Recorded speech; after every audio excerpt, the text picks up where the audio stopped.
Herman, welcome to the Hubscale Podcast. How's it going? Good, Nathan. How are you? Yeah, really good. Thanks. Really good. You had a busy week over at StrongDM. I did. It's been an interesting week, but it's been a good one all the same. Nice. Awesome stuff. Thanks for Awesome having me stuff. on. Thanks for having me today. Yeah, not a problem. Pleasure to host. In terms of Herman's background, he's had a pretty interesting journey to date, where he currently is the SVP of Worldwide Field Engineering Customer Success over at StrongDM. Started over at BMC back in the early days in the mid 2000s. So feel free to introduce yourself, Herman, and give us a bit of an overview of your background and I guess how you got to where you are today. Yeah, thank you, Nathan. So I started in IT. When I got out of university, I decided to take a job in IT. It was actually with a startup, what was called an incubator at the time. And then I moved on to a very large global company called Li and Fung, and I was sort of running the IT for a $2 billion operation before I moved to the dark side, as some would call it, which is the vendor side. And one of my really good friends pushed me into that direction. And his name's Carlos De La Torre. He's now the CRO at Harness today, but we were about to get on a fishing trip one day, and he said, "I think you're on the wrong side. I think you need to move over to this side of the fence. I think your talents are wasted." And so, that was sort of the beginning of that journey for me, moving over to the vendor side of the house. And I joined BMC. Started out in professional services, working with large strategic accounts on the banking side in New York. I live in New York City, so it seemed like a natural fit.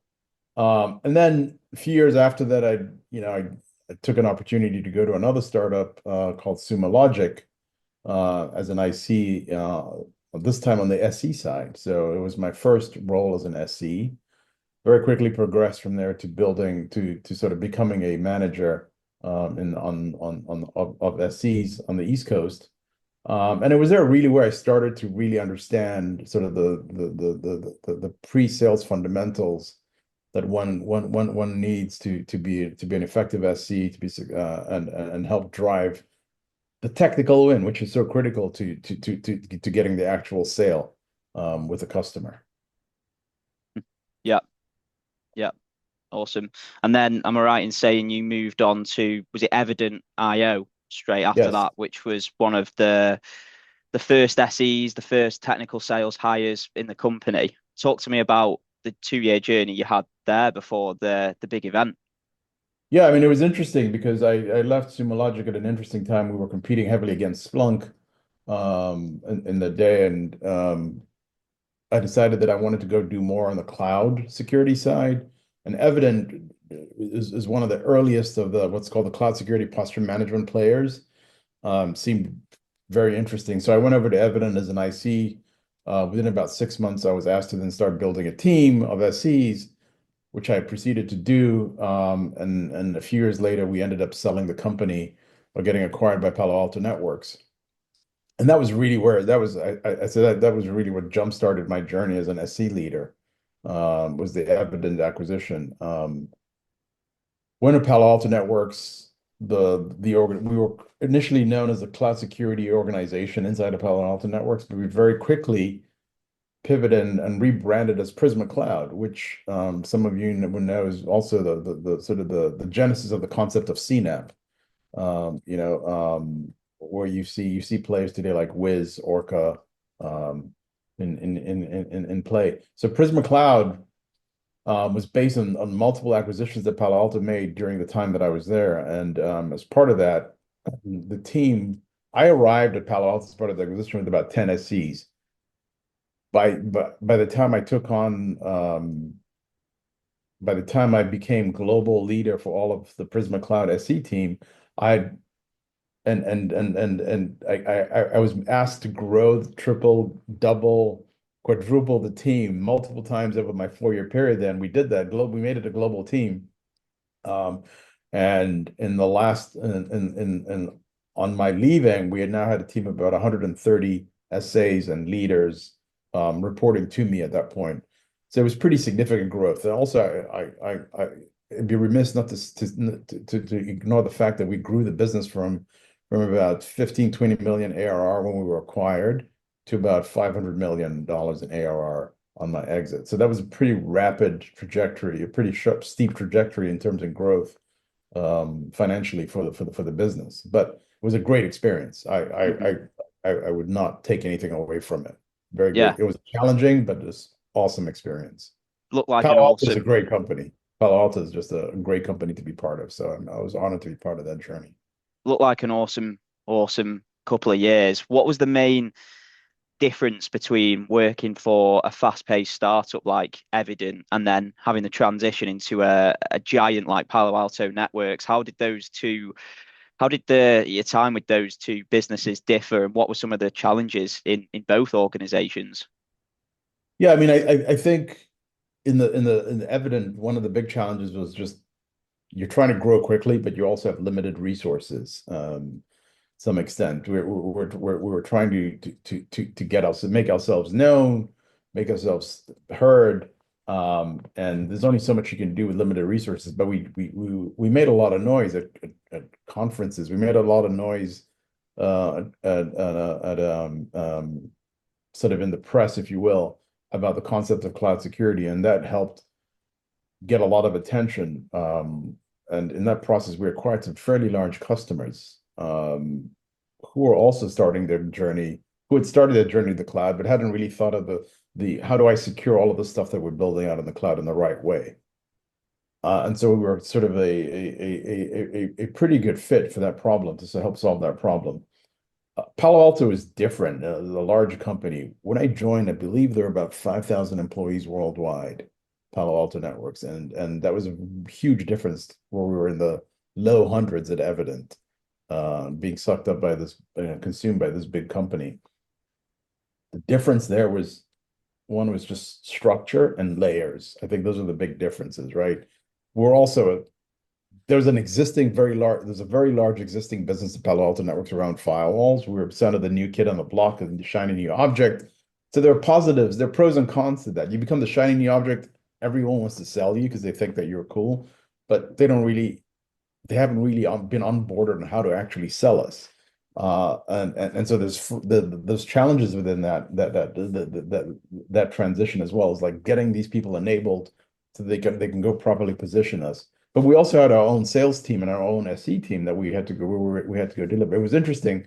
Palo Alto believed in the concept at the time of the speedboat. So we were considered a speedboat, basically a startup inside of a large organization that was moving a lot quicker than the mothership, right?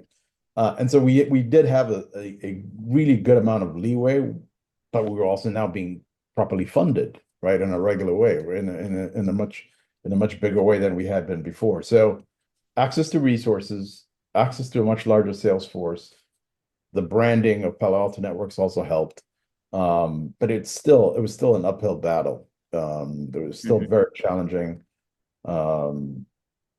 process trying to get us to become, I think for a short period of time, Prisma Cloud was the number one leader in the CNAPP space.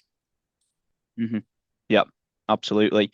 And just before we talk about your journey and your time with StrongDM, where you're at now, something that's really interesting to me and will be to people in my network, how did you actually find being the first technical sales hire on the ground at Evident? Because I bet that was a very, very unique experience going in as the first pre-sales guy in the business, probably not having too many customers. Everything's a little bit disorganized at that stage. Talk to me about that. Yeah, that's a great question. It was interesting. So interestingly enough, the founders of Evident were sort of acting as the SCs themselves, as typically is the case with a lot of startups, right? Technical startups. So they were acting as SCs themselves. But when I came on board, it was glaring to me that there were some things missing around making the process of the pre-sales process repeatable and consistent. And so I brought some of my experiences from me in my past lives, both on the professional services side and on the SE side of BMC and Sumo Logic. And I set about sort of like trying to build a process that was repeatable, from the concept of demoing to the concept of proving out the value of the concept of the solution that we're offering to our prospects. And I think that actually stuck pretty quickly. And that may have been the impetus for them, for leadership to then ask me to take on the responsibility of building out what would become the Evident SE team. So things like just building out the right kind of process around how we deliver a demo. Like, at what point do we deliver the demo? Working with the sales leadership at the time, like, do we do the demo on day one, or do we do the demo after we've done a little bit of discovery? It's still an ongoing debate in many sales organizations. Like, when do you actually demo the solution? And then do you demo? Are you demoing technical? Are you giving them a technical roadmap, a technical boat tour? Or are you showing them actually how this might solve their problems? But if you don't understand their problems, it's a bit of a challenge. So that was one of the things that I tried to drive really hard at Evident, and I think we got there. And by the time I was in the role of director of SEs for Evident, we had a pretty structured proof of value process in place that involved making sure that we were documenting success criteria at the start, making sure that we were documenting a wrap up of what was tested and what was proved out back to the economic buyer at the end of the POV engagement, and that proved very successful. We took down some pretty large customers in the process for a company of our size. Mm-hmm. Awesome. And then obviously the acquisition happened. Palo Alto were acquiring some awesome companies at that time. Yes. Evident, Expanse, Demisto. Cool Yep. time to be with Palo Alto, that's for sure. And then, yeah, talk to me about how you got to where you are today over the last 3 years with StrongDM, because you joined as a first line leader with 4 reports back in 2022 at the beginning of the year, and you've scaled that out now to 28 reports, a couple of first line leaders as well. How has this last 3 year journey been? What are some of the achievements you've had and some of the challenges too? Yeah, I mean, it's been an interesting run. I was brought in originally to focus on building out an SE team. StrongDM, set about focusing on a product-led growth motion. The new CEO came into being around 2021. He recruited me from Palo, and he was basically tasked, or his mission was basically to pivot away from that product-led growth as the only source of scaling the business to building out a proper enterprise type sales organization. I was asked to come in and help him build the SE team. Within a few months of that, the scope of my responsibility started to expand beyond just the building out an SE team. I started by taking up what we traditionally know as the TAM team, the technical account management team, which is tiny. I think there were 2 people on the team at the time. And then proceeded to then take on the customer support team. And then eventually I took on the customer success team. And so everything that was basically post-sales customer facing from a technical perspective became my responsibility. And in the process, I've had to rebuild some of those teams, make them more efficient, make them more focused on selling to an enterprise or supporting an enterprise, and also just the concept of value, I think, was a little bit alien to some of these teams. Like, it's not that we're just giving them a product and showing them how to turn the knobs and flip the switches, but it's also how do we get value out of using the product? How do we actually solve or deliver proper true business outcomes from using the product? And that's been a journey in itself. And we've gone through a couple of MedPick trainings in the process to do that. I was a big proponent when I came in of the force management concept. We brought force management in.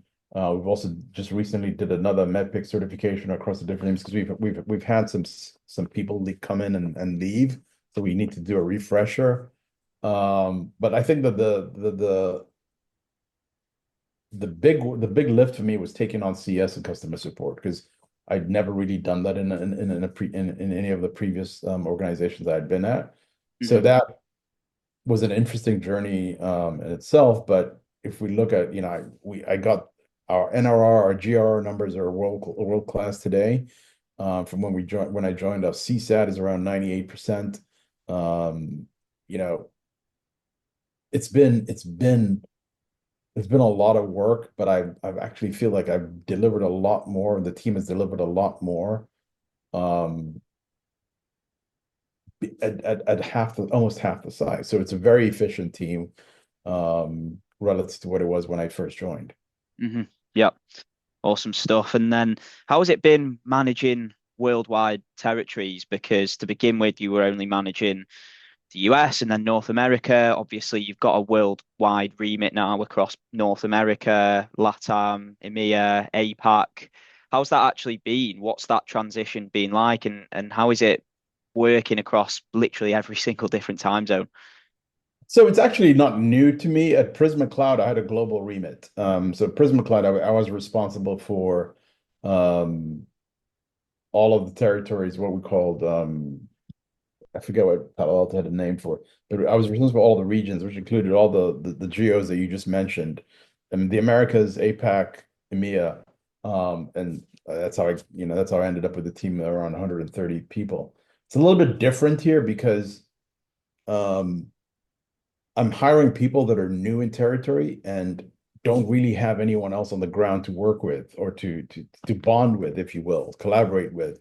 So it's a lot of it's having to make sure that people are engaged when they're alone on the ground and being remote with the rest of the team. The bulk of the team is clearly in North America, but I have a guy in Australia, for instance, right? He's it's him and the salesperson.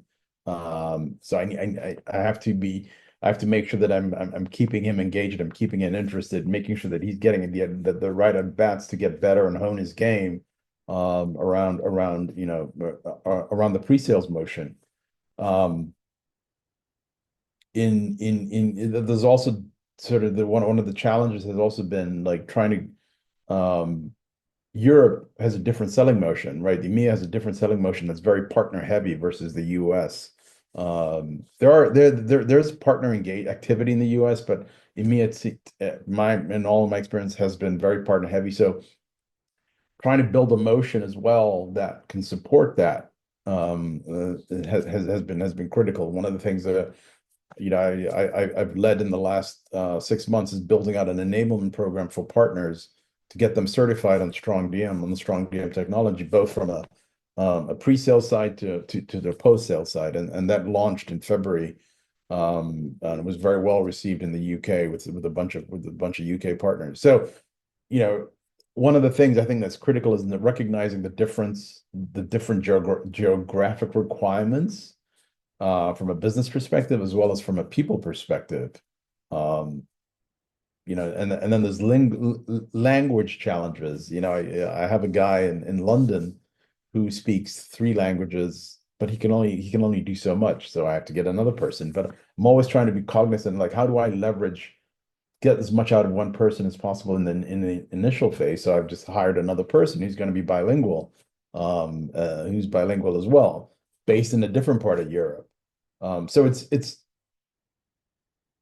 I know we're trying to scale, but again, I have to be cognizant of like how quickly do we do it, and how can I get people up and running by leveraging the existing skills they bring. And if someone's bilingual, that's great. I can use them in multiple places quickly. That makes Hmm. sense. Yeah, absolutely. I completely resonate with what you're saying about selling in different regions there too. Selling in the DAC region is completely different to selling in the US. It's completely different cultures, completely Yes. different way of doing and conducting business. So completely understand and resonate with what you're saying there. Talk to me about the revenue growth then. I know you've over doubled the ARR of Strong DM in the last best part of 3 years now. Talk to me about that and where you want to see the business in the next couple of years. Yeah, it's funny because I can't get into the specific numbers at this point, but we actually have tripled, seen the ARR numbers triple in the past 3 years that I've been here, which is pretty significant. I went back and I looked, and when I arrived, it was around a certain number. It was kind of like the high um the 7 figures. It was high 7 figures. And then at this point, we're pretty much in the we've tripled it from where it was then. So you can sort of extrapolate from that. And we're looking to double that in the next year as well, right? So in just this year alone, we're looking to take that ARR number and double it. So we'll see. I mean, it's challenging. The thing that we've got to do is make sure that we have the right people on the ground, make sure that we're building the right pipeline in the right way with the sales team. Um, but those are some of the goals. And what's interesting, in this space that StrongDM is in, privileged access management, is that there has not been very much cutting edge innovation in this space for a long time. There's some very big players. There's a small subset of very big players that have dominated the space, especially in the large enterprise customer side. But they haven't really done that much innovation. So StrongDM comes at this with the idea that we can make it. Some people will say, "Well, this is privileged access management that does not suck." We come at it with the idea that we want to make it as easy as possible for the customer to consume the solution, and consume means deploying it and then getting customer users to adopt and use it. And StrongDM is really, really, it's one of the things that brought me over was how elegant the solution is across the back-end administration side all the way to the end user side. And our goal is to sort of dominate this space because we feel that we are the ones that are driving the most innovation when it comes to the privileged access management space. So we'll see. So doubling the revenue from the ARR numbers from where we are today, and then dominating the idea of modern privileged access management. And that's the key there, is modern, right?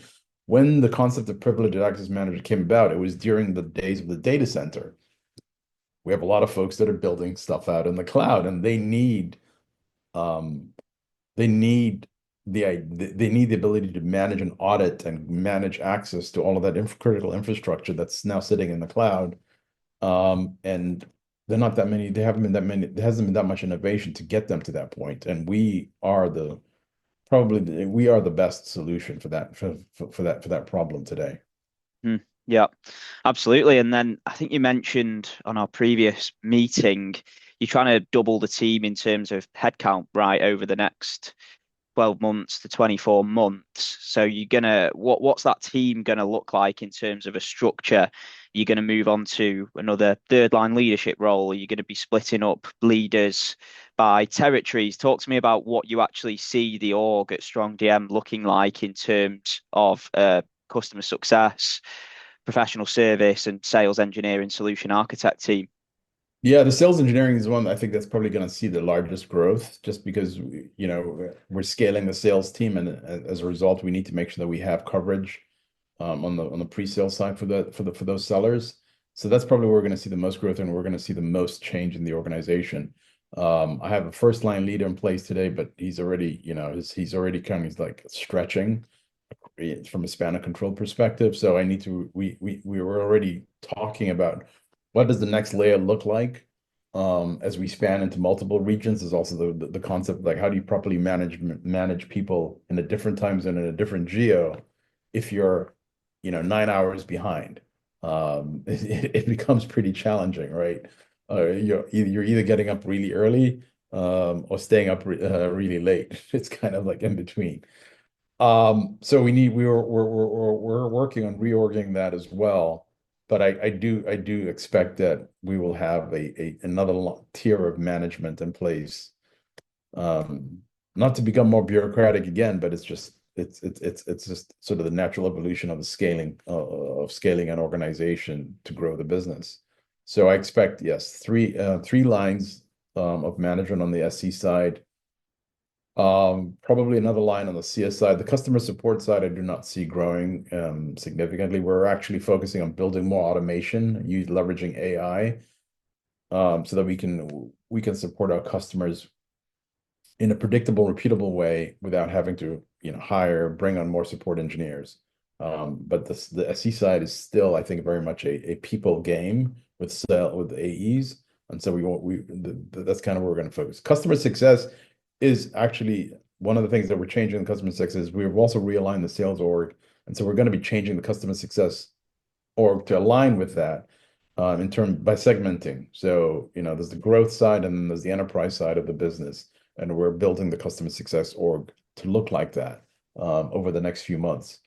And again, that'll require adding another tier of managers, if you will.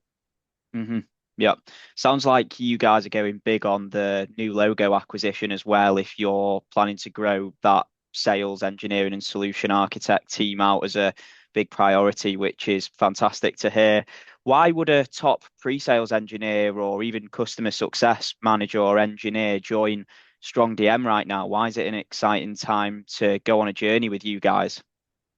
Well, I think cybersecurity is a very big and hyperactive area space, right? And if you look in tech, um, to my earlier point, there's been a lack of innovation around access management, privileged access management in the past. And if you're interested in security, especially the identity and access side, I would say, just take a look at our technology and you'll be super impressed. It is a solid platform. It's a solid solution, built not just with the idea of locking stuff down, but with the idea of making it easy for users to get access to what they need so they can get their jobs done, be as productive as possible. So from a product market fit, I think we're there. StrongDM is definitely there. And again, we're innovating more than any of the other big players are doing today. Especially if you're a technical person or a technical seller and you're heavily leaning or heavily forward thinking when it comes to the cloud and modern stack, Kubernetes, cloud databases, um, then containers, all of that good stuff. The StrongDM really is the best solution out there from an access management perspective. We also have a pretty, the team culture is very, very strong in my orgs, and I think if you want to be part of a very strong technical team that is also has very solid sales acumen, then I think you want to be part of this team, part of my team. And it could be on the SE side, it could be on the CS side. Like I said, the customer support side, I'm not really looking to scale with more people. I'm looking more to scale it with automation and AI. Hmm. Hmm. Interesting. Sounds like some of the legacy players should be looking over their shoulder at StrongDM a little bit worried over the next couple of years. Oh, I think they are. I mean, because I can share some anecdotes where we've ran into them at conferences and trade shows, and they've looked at me and they're like, "Oh, here they are. Here are the StrongDM guys again." Look, it's all about the competition, and we think that we're in a better place than they are to solve the customer's problem and get the customers outcomes and get the customers the right outcomes as for when it comes to access management and identity and access security. Awesome. Awesome stuff. We'll really appreciate your time anyway, Herman. It's been an absolute pleasure. Look forward to releasing this one to the network. Thanks again for joining. Pleasure. Thank you for having me. Appreciate it. Take care.